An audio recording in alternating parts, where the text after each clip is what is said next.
Saint-Jean-la-Poterie, en Morbihan. Un nom évocateur. Tous les potians savent que si leur terre pouvait parler, elle en aurait des histoires à raconter. À l'ouest de ce rébarbatif rocher d'Ogfer s'abrite le bourg de Saint-Jean-la-Poterie, dans lequel, comme l'indique son nom, on se livre à la fabrication et au commerce de peau. Le bourg tout entier se déroulant en longueur, la voie publique forme la rue principale et unique. Au milieu se présente la mare. Ce petit lac partage le bourg en deux parties, le bout de haut et le bout de bas. On le voit, Saint-Jean a bien changé. Mais quel fil nous relie donc encore à cette mémoire? Ces traces toujours présentes persistent à nous donner des indices. Qui étaient ces femmes et ces hommes qui ont marqué de leur empreinte indélébile l'argile tirée à grand-peine du sol? Et depuis combien de temps? Découvrir le pot-au rose ou des pots de vin, manger à la fortune du pot un pot-au-feu, boire un pot ou manquer de pot, payer les pots cassés en mettant au pot, pot de terre contre pot de fer, etc., etc. Sans tourner autour du pot, pas besoin d'être polyglotte pour imaginer combien chaque langue recède son pot pourri d'expression. Expression nourrie de cette relation intime qu'entretient l'homme avec ses pots, véritables marqueurs identitaires.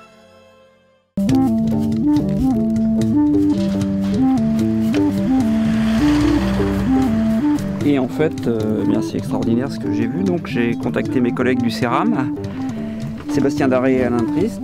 Là, ça a été la découverte, avec la tranchée qu'ils ont faite donc, pour l'assainissement. On aurait la continuité de la première fouille qu'on avait menée sur Saint-Jean-la-Poterie.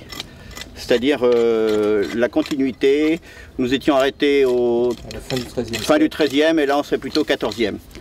Avec ces céramiques à tenons de chaque côté, de vases à cuire. Là on a de la cruche aussi, mais ce qui est impressionnant c'est le tessonnier. Là en réalité on est donc aux abords du four, qu'on soupçonne déjà ici. Et en réalité toutes les céramiques que l'on a là, c'est toutes celles qui ont été rejetées, qui n'étaient pas commercialisables. Là c'était des frissons, ouais, on va dire des frissons. Ah oui, tout à fait, c'était fort. Hein. Sur Saint-Jean on avait eu il y a 4 ans la surprise de trouver une tessonnière un petit peu à l'extérieur du bourg. Ici nous sommes au nord-est du bourg de Saint-Jean-la-Poterie, sur le lieu cité d'ailleurs par l'abbé Ligon comme la Haute Poterie. Donc le chantier de fouilles de 2004 se situe juste à l'arrière de cette maison, parce que lors d'une prospection avec Bernard Monnier, on avait remarqué un engin qui terminait son terrassement. Quand on s'est approché sur les tas de terre, on a vu des quantités très importantes de tessons de céramique et là on a tout de suite pensé à un atelier de potier. 30 secondes d'inquiétude et puis après ça se met en place. Voilà. Vous avez duré combien de temps le chantier? Puis vous étiez combien de temps? 2 mois? Presque 4 semaines. 4 semaines, un mois. Quand même. Donc ça retardait quand même les travaux de 4 semaines? Non. On travaillait en même temps que les maçons. C'était derrière. C'était le jackpot parce que sur Saint-Jean on n'avait pas d'atelier ancien découvert. Un grand moment. Dans les recommandations de l'État, il y a des zones de vigilance. Donc on ne va pas mettre la commune sous cloche. On va essayer d'être un petit peu vigilant sur Saint-Jean parce que c'est un site de production très important, non seulement pour le Morbihan, mais la Bretagne et tout l'ouest de la France. Quoi.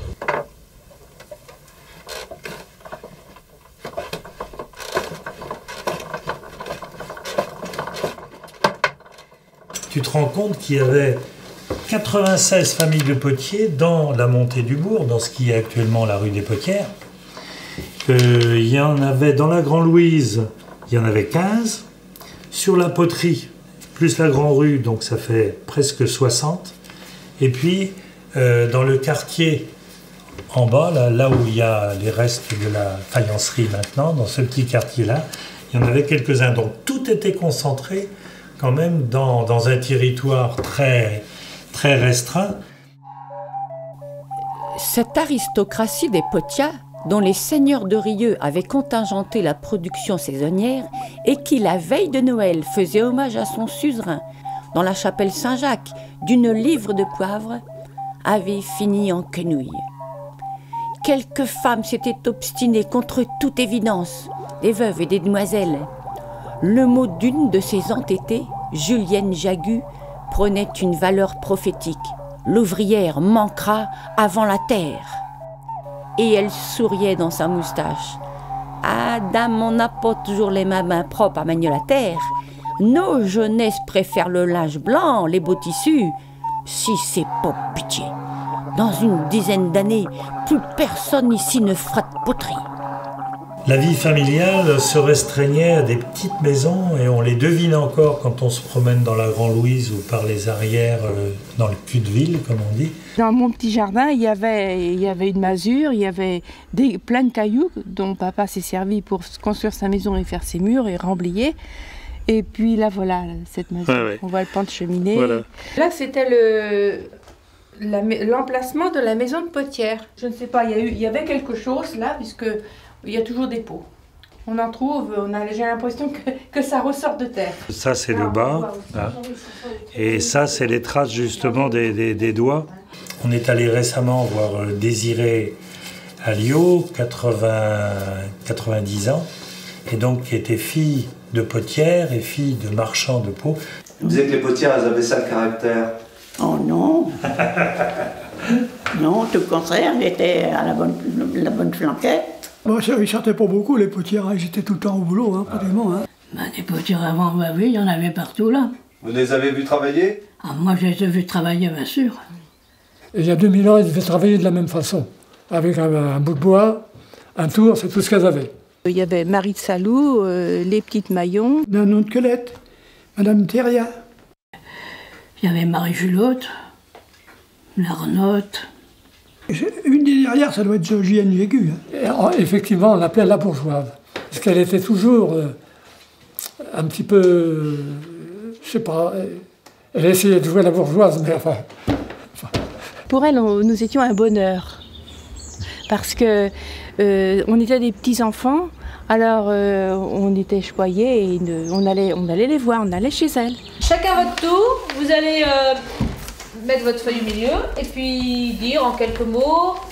Alors, il y a 3 sortes de poteries. Il y a les oranges, les gris et les marrons. Elles remontent leur robe pour être à l'aise. Ok.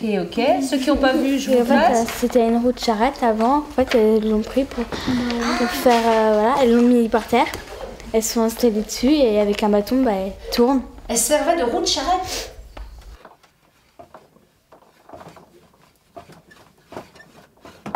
En 1943, un ethnologue, Dan Layet, est venu à Saint-Jean à 3 reprises pour étudier les savoir-faire des dernières potières. Il nous lègue une somme impressionnante d'observations sur leur mode de vie, leurs gestes et leurs techniques. Je suis arrivée avec plein de documents, des petits gâteaux pour et le petit café tout à l'heure. Alors ici, mademoiselle, prends-le. Jeanne-Marie, c'est une petite Maillon. Elle a sa porte. Voilà. Voilà comment Dan Layet décrit la maison-atelier des Petites Maillons située au cul de ville. Une échelle posée sur la trappe du grenier, une maie, un sac d'aiguilles de pin, un lit à baldaquin avec un panneau de lit clos à terre, servant de descente de lit. Dans la cheminée, une galettoire, 2 trépieds, un soufflet. Un vaisselier avec assiettes, bols et verres sur les étagères et des litres moulins à café. Les pieds sont calés par des morceaux de bois, tant le sol est inégal. Au mur, images religieuses et crucifix, un tour à bâton, une table à pétrir la terre ou beuillot. Contre le mur, un tas d'argile, une caisse pleine de sable, des pots et des cruches pleines d'eau.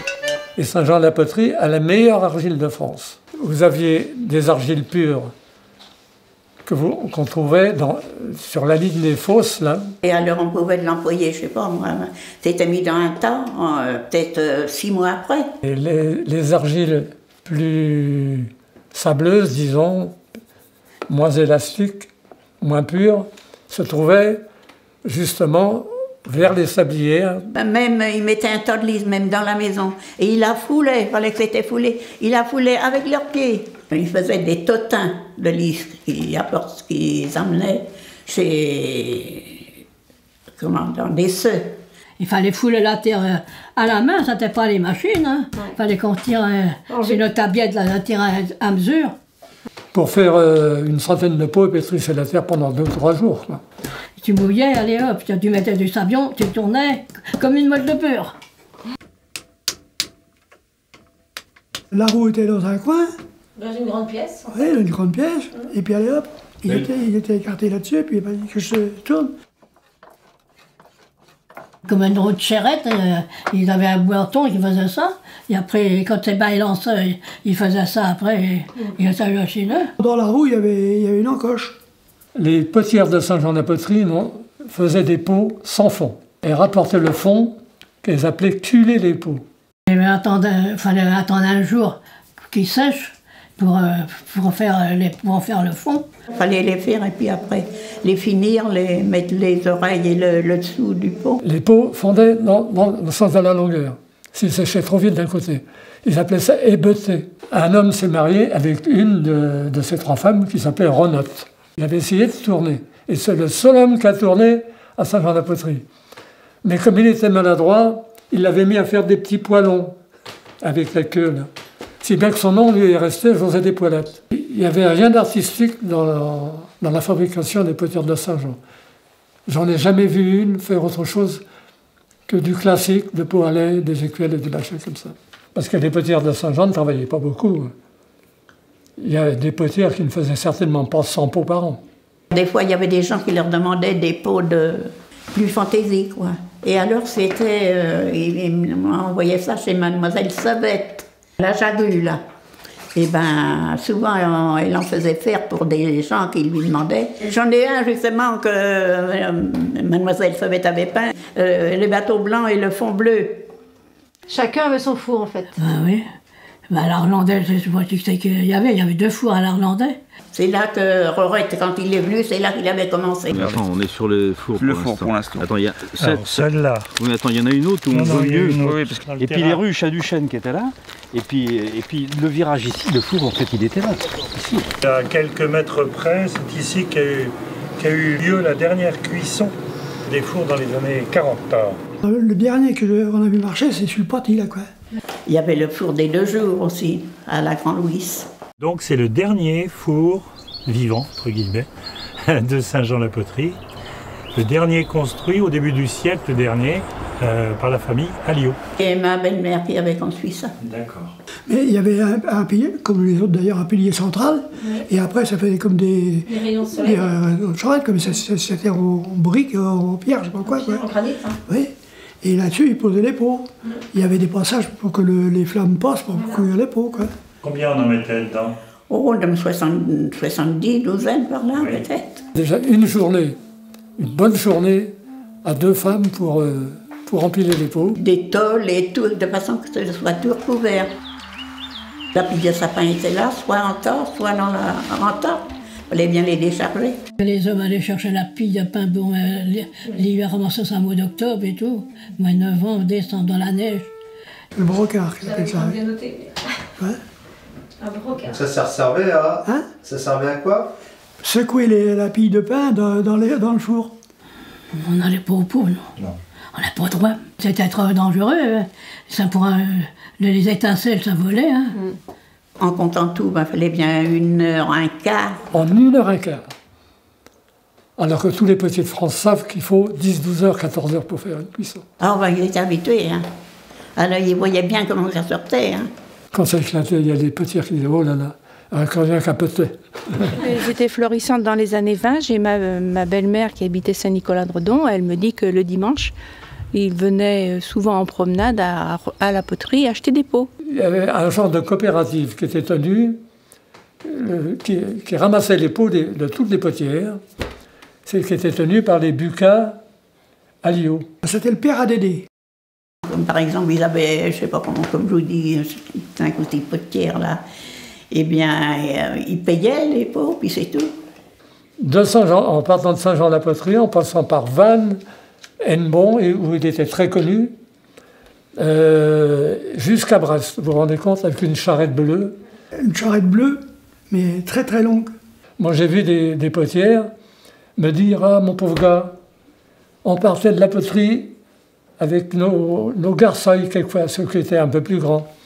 Mais on a couché ben des fois. » J'ai pas couché, on a fait nos petits en route. Eh ben, on les mettait, quand il n'y avait pas de place dans la charrette, on les mettait dans le panier sous la charrette. Vous vous rendez compte que laissait en route, et il faisait la route jusqu'à Brest et revenait après, l'aller-retour. Non, mais il mettait peut-être une semaine à aller là-bas, je sais pas. Entre les deux guerres, il restait encore une activité, mais qui avait déjà subi un très fort coup de semonce par la guerre de 14. Quoi. Il faisait plus de peau, pratiquement. Et la guerre a vraiment cassé cette activité poterie, je dirais. Poterie traditionnelle. Mais il n'y avait toujours plus personne pour s'occuper, ce serait tombé pareil. Hein.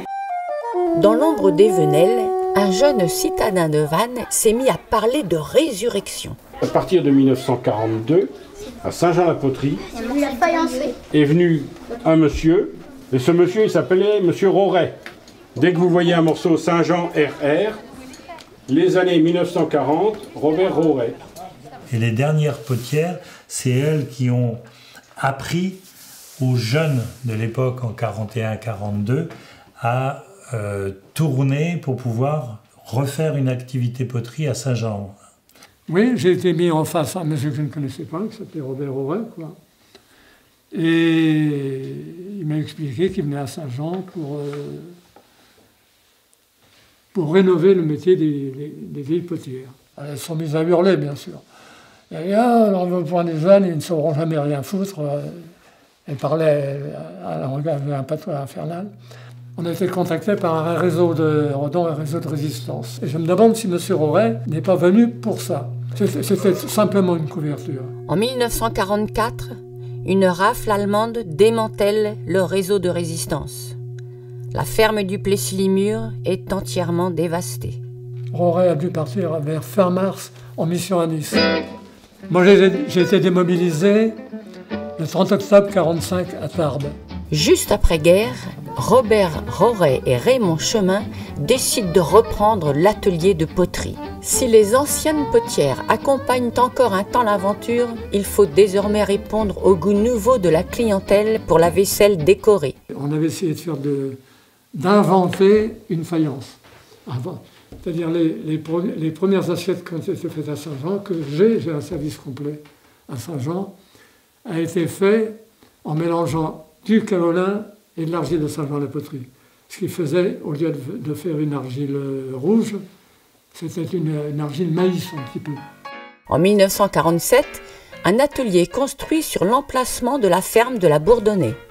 Rivalisant d'ingéniosité, la Dream Team va mettre au point de nouveaux procédés de fabrication. Fini le tournage, vive le coulage. Fini l'argile, vive le kaolin, plus docile et propice à la déco des pots. Pour les fours, fini la pille de pain, vive le mazout, puis la fée électricité. Les premiers tours électriques, c'est moi qui les ai inventés, avec 3 vitesses différentes. À quelle année vous êtes rentré dans l'entreprise Roret à l'époque? En 48. En 48, d'accord. Au mois de septembre 48. On a appris un peu sur le temps, et Hubert Chemin nous apprenait quand même, lui, à émoyer, et Raymond, là, qui était là à l'époque aussi, quand même. Banco!